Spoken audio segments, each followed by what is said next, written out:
Bonjour à tous, aujourd'hui je suis à une dizaine de kilomètres du Puy-en-Velay, dans le petit village de Saint-Vidal, où j'ai rendez-vous avec un rêveur à l'imagination débordante. À 27 ans, il a créé son atelier d'invention à base d'objets de récupération en tout genre. Un art de la bidouille tout à fait surprenant que je vous propose de découvrir tout de suite.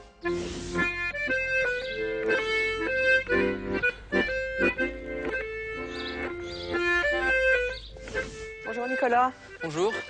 On est devant votre atelier. Oui.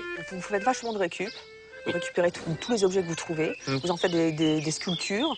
Et elles servent pour des spectacles vivants. En fait, j'aime bien fabriquer des choses qui ensuite vont être transmises à des personnes qui vont les faire vivre.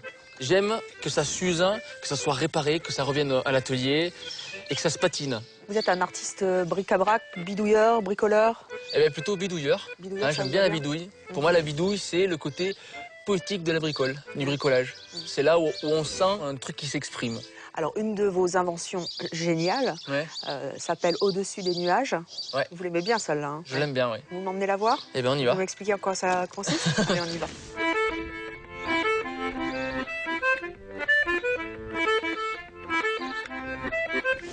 Nicolas, on est juste au-dessous de cette invention qui s'appelle juste au-dessus des nuages. Qu'est-ce qu'elle symbolise?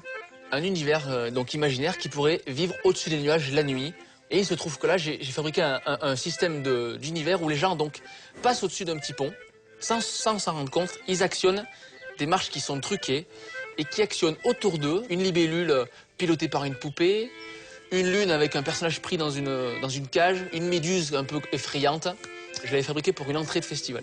Qu'est-ce que vous avez envie de partager avec les personnes que vous côtoyez dans vos spectacles, que ce soit les jeunes, les personnes âgées, les handicapés?